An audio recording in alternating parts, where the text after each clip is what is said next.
नमस्कार, अरुणाचल समाचार में आपका स्वागत है। मैं हूं बामिन सुम्पी। आइए बुलेटिन में सबसे पहले देखते हैं मुख्य समाचार।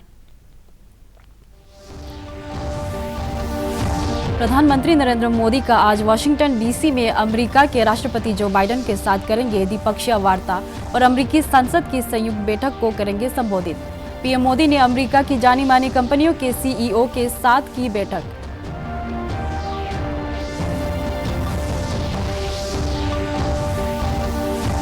राष्ट्रपति द्रौपदी मुर्मू ने राष्ट्रपति भवन में वर्ष 2022 और 23 के लिए नेशनल फ्लोरेंस नाइटिंगेल पुरस्कार किए प्रदान। अरुणाचल प्रदेश के जोनल जनरल हॉस्पिटल तेजू की नर्सिंग अधिकारी अथोदो लिंगी को मिला नेशनल फ्लोरेंस नाइटिंगेल पुरस्कार। मुख्यमंत्री पेमा खांडू ने एलएसी से लगे तवांग जिले के बुमला पास में भारतीय सेना के तवांग ब्रिगेड के अधिकारियों और जवानों को बढ़ाया मनोबल। सुदूर से चू विलेज का दौरा कर स्थानीय लोगों ने किया संवाद और आर्मी कैंप के अधिकारियों और जवानों से की मुलाकात।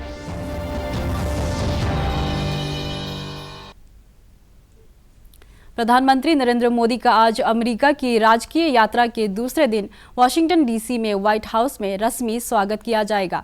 इसके बाद श्री मोदी और अमेरिका के राष्ट्रपति जो बाइडेन के बीच द्विपक्षीय वार्ता होगी। यह मजबूत आपूर्ति श्रृंखला बनाने की बाधाओं को दूर करने के लिए दोनों देशों के बीच आर्थिक सहयोग बढ़ाने पर विचार विमर्श करेंगे। द्विपक्षीय बातचीत के बाद श्री मोदी अमेरिकी संसद की संयुक्त बैठक को संबोधित करेंगे। इससे पहले प्रधानमंत्री मोदी ने 2016 में अमेरिका यात्रा के दौरान अमेरिकी संसद को संबोधित किया था। अमेरिकी संसद का 2 बार संबोधित करने वाले प्रधानमंत्री मोदी पहले भारतीय और विश्व के तीसरे नेता हैं।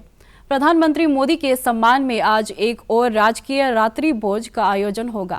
रात्रि भोज में अमेरिकी कांग्रेस के सदस्य, राजनयिक और अन्य गणमान्य व्यक्तियों सहित प्रतिष्ठित मेहमान शामिल होंगे। इससे पहले प्रधानमंत्री नरेंद्र मोदी ने माइक्रोन टेक्नोलॉजी, जनरल इलेक्ट्रिक और जनरल इलेक्ट्रिक एरोस्पेस और अप्लाइड मटेरियल्स सहित अमेरिकी की जानी मानी कंपनियों के मुख्य कार्यकारी अधिकारियों के साथ अलग अलग बैठक की थी। प्रधानमंत्री मोदी और अमेरिका की प्रथम महिला जिल बाइडेन वर्जीनिया के अलेक्जेंड्रिया में नेशनल साइंस फाउंडेशन NSF गए। उन्होंने दोनों देशों की अर्थव्यवस्था के लिए महत्वपूर्ण उद्योगों के कौशल प्रशिक्षण लेने वाले अमेरिका और भारतीय के विद्यार्थियों से मुलाकात की। प्रधानमंत्री ने कहा कि वृद्धि की गति बनाए रखने के लिए भारत और अमेरिका को प्रतिभाओं की आवश्यकता है। नेशनल साइंस फाउंडेशन के साथ मिलकर भारत कई प्रोजेक्ट्स पर काम कर रहा है, इसलिए ये वैल्यू भी विशेष है। डॉक्टर बाइडेन, आपका जीवन, आपके प्रयास और आपकी उपलब्धियां सभी के लिए प्रेरणा का स्रोत है।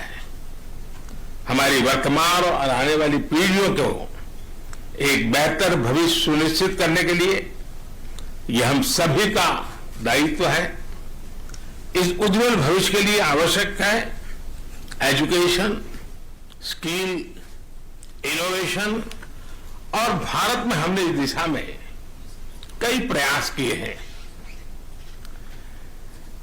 हमने नेशनल एजुकेशन पॉलिसी में शिक्षा और स्किलिंग को इंटीग्रेट किया है।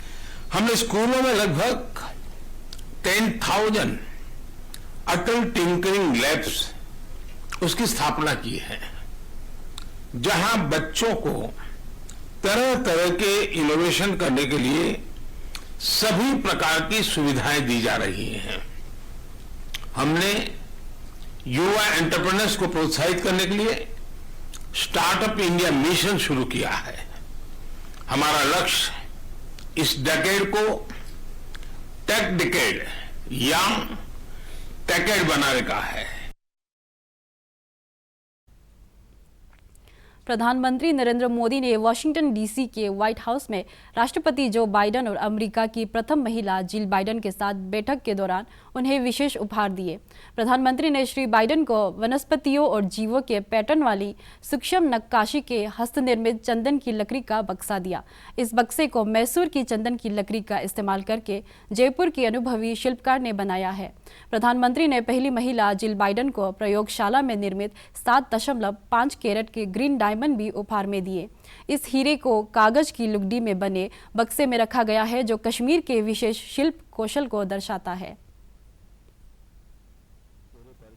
प्रधानमंत्री नरेंद्र मोदी ने व्हाइट हाउस में अमेरिका के राष्ट्रपति जो बाइडेन और जिल बाइडेन से मुलाकात की और उनके साथ विशेष उपहारों का आदान प्रदान किया। प्रधानमंत्री ने जहां अमेरिकी राष्ट्रपति जो बाइडेन को एक विशेष चंदन का डिब्बा भेंट किया, तो वहीं अमेरिका की first lady doctor Jill Biden को भी एक 7.5 कैरेट का ग्रीन डायमंड उपहार में दिया। पीएम मोदी द्वारा दिए गए उपहारों में भारतीय संस्कृति की झलक और भारत के अलग अलग राज्यों की विविधता देखने को मिलती है। चलिए सबसे पहले आपको बताते हैं कि आखिर प्रधानमंत्री मोदी ने अमेरिका के राष्ट्रपति जो बाइडेन को कौन कौन से उपहार दिए और क्या है इन उपहारों की खासियतें। पीएम मोदी ने अमेरिकी राष्ट्रपति जो बाइडेन को एक विशेष चंदन का डिब्बा भेंट किया है। इस डिब्बे को जयपुर के शिल्पकार द्वारा हाथ से बनाया गया है। इस पर मैसूर से प्राप्त चंदन की नक्काशीदार वनस्पतियों और जीवों के पैटर्न हैं। इस डिब्बे के अंदर चांदी से बनी भगवान गणेश की एक मूर्ति है,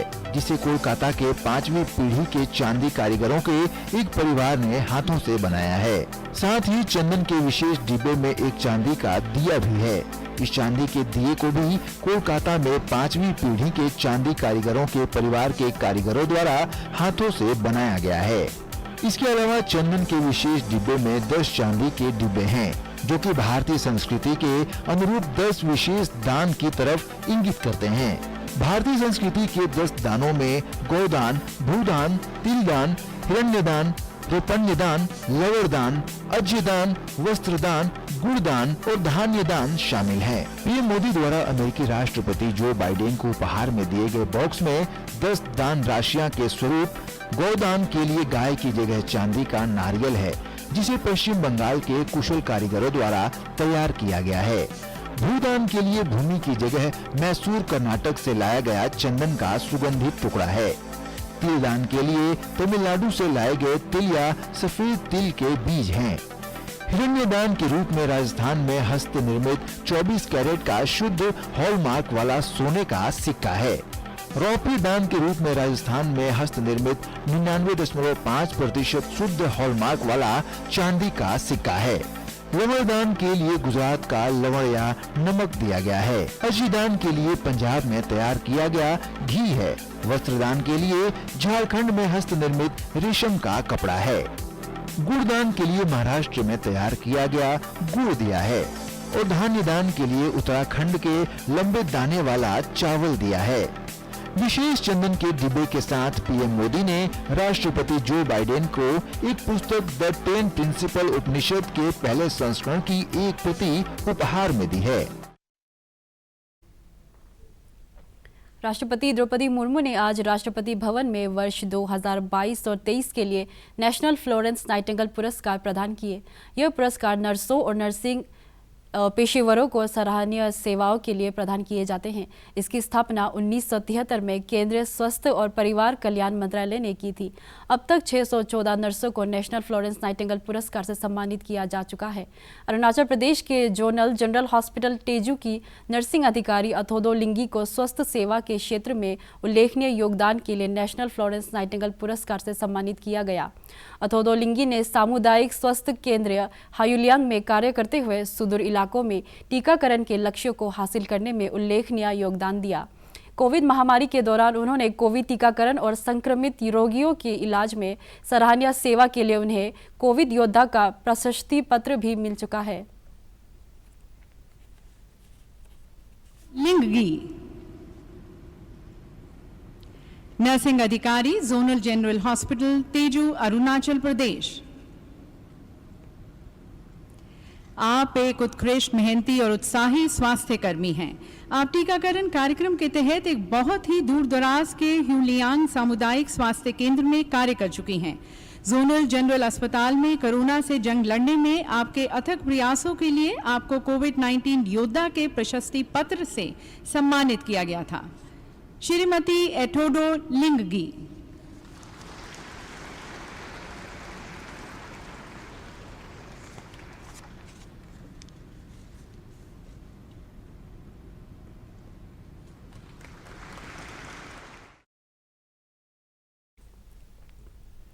मुख्यमंत्री पेमा खांडू ने एलएसी से लगे तवांग जिले के बुमला पास में भारतीय सेना के तवांग ब्रिगेड के अधिकारियों और जवानों का मनोबल बढ़ाया।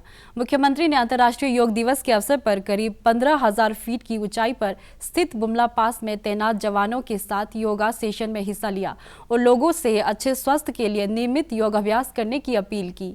अपने एक ट्वीट में श्री खांडू ने कहा कि सैनिकों की निस्वार्थ सेवा के कारण हमारा देश सुरक्षित है। सीमाओं की रक्षा में लगे जवानों के सम्मान में स्थापित हीप ऑफ स्टोन मॉन्यूमेंट का भी दर्शन किया।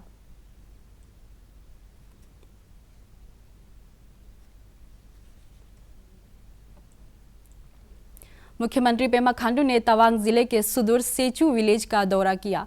एलएसी के पास स्थित ये गांव प्राकृतिक सौंदर्य, झरना और हॉट स्प्रिंग के लिए प्रसिद्ध है। मुख्यमंत्री ने गांव के लोगों के साथ सरकार की विभिन्न योजनाओं पर संवाद किया। उन्होंने सेचू आर्मी कैंप में तैनात अधिकारियों और जवानों के साथ बातचीत की और उनका मनोबल बढ़ाया। मुख्यमंत्री ने सेचू आर्मी कैंप म्यूजियम का जायजा लिया।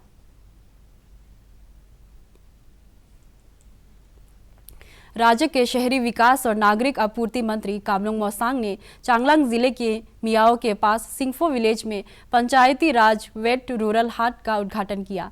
अपने एक ट्वीट में श्री मोसांग ने कहा कि इस रूरल हाट के माध्यम से स्थानीय उत्पादकों और खरीदारों को सुविधा होगी और इससे ग्रामीण अर्थव्यवस्था को गति मिलेगी।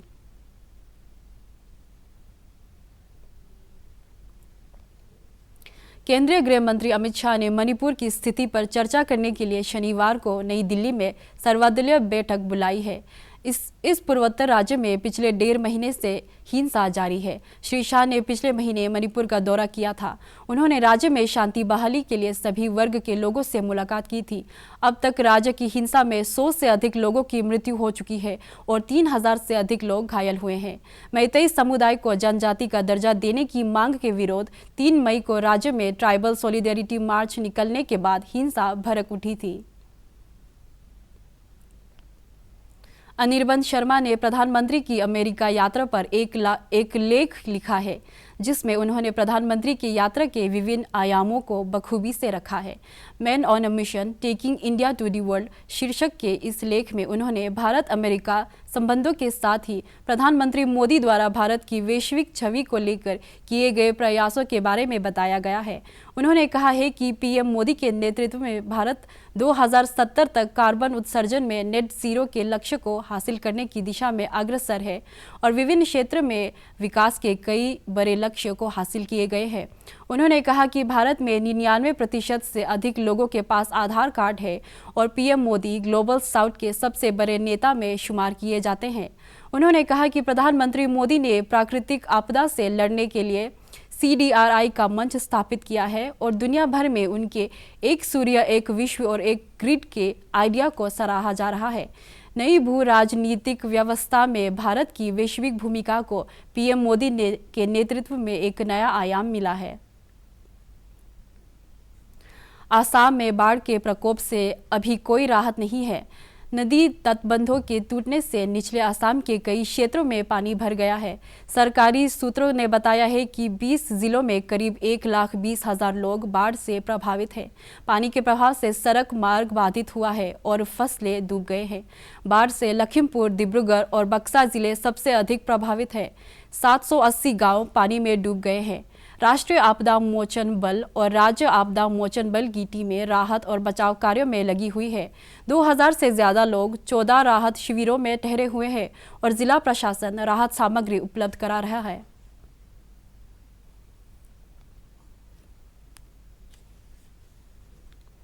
भारत अतिरिक्त बिजली वाला राज्य बन चुका है।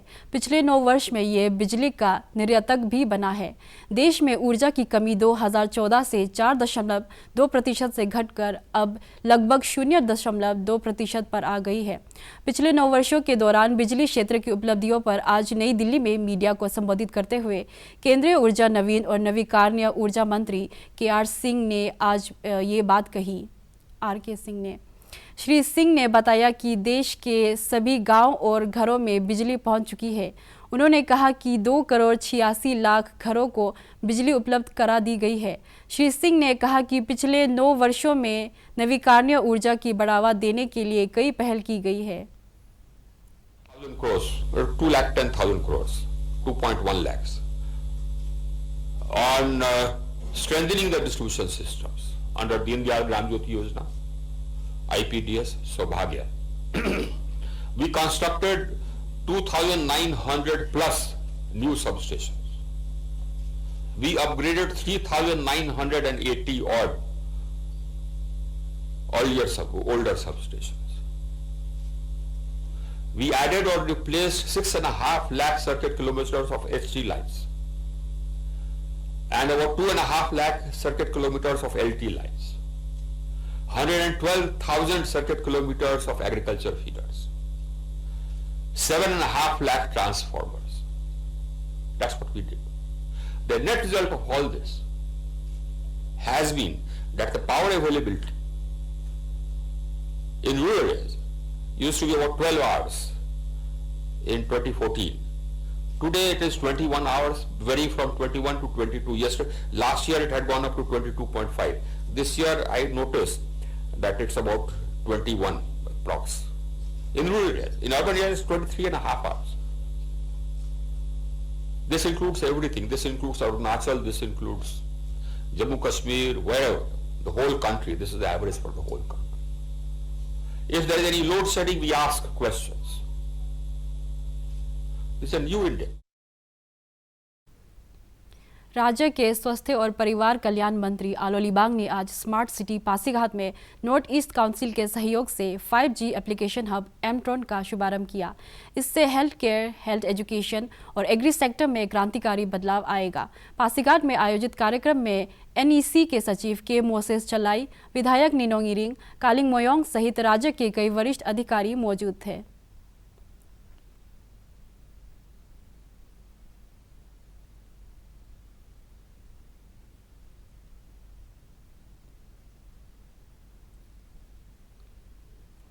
अरुणाचल समाचार के आज के अंक में इतना ही। हम कल फिर हाजिर होंगे अरुणाचल और देश दुनिया की खबरों के साथ। चलते चलते आपको बता दें कि आप अरुणाचल समाचार हमारे YouTube channel DD news Arunachal पर भी देख सकते हैं। देखते रहिए अरुण प्रभा। नमस्कार।